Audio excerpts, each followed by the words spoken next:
মজার খাবার পাই। সো আপার রান্নার রেসিপি দেখে আমাদের রান্না শিখতে হবে। আমরা এইসব কাঁঠাল মাঠাল খাই না, আমরা যা খাই তাই খাচ্ছি এবং ভালো আছি। প্রচুর প্রচুর। আমি এই রমজানে হিসাব ছাড়া পেঁয়াজ খাইছি। আমার সংসার লাইফ 10 বছরের।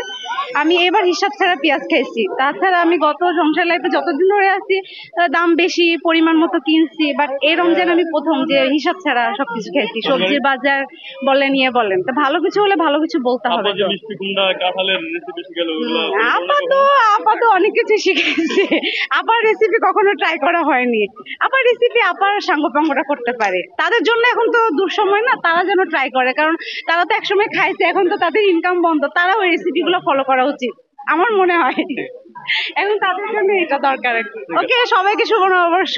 সেটা উনি ওই ইন্ডিয়াতে যায়, উনি ওই রেসিপি ওখানে তৈরি করছে। আমরা এইসব কাঁঠাল মাঠাল খাই না, আমরা যা খাই তাই খাচ্ছি এবং ভালো আছি। না, আমরা আমে বিশ্বাসী, আম খাবো।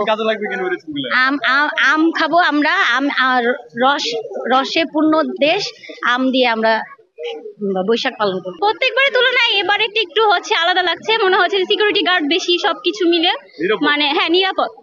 আপনার সাথে ছবি তোলা কেন? আমি এটা না কোনো কমেন্ট করতে চাই না। তাকে মিস করেন? না, মিস করার মতো তো হয়তো বা কিছু করেনি যে মিস করবো। রেসিপি শিখেছেন নতুন, কোনটা রেসিপি? হ্যাঁ, বাট সেটা ওখানে ট্রাই করা হয়নি, কারণ আমরা বাঙালি নারীরা এমনি অনেক মজার মজার খাবার পাই। সো আপার রান্নার রেসিপি দেখে আমাদের রান্না শিখতে হবে। সে তো ওই মানুষকে যেভাবে চাপের মুখে রাখে, সে চাপ বানাইতেই বেশি পছন্দ করবে, ওই চাপই বানাইতো, আর কি করবে।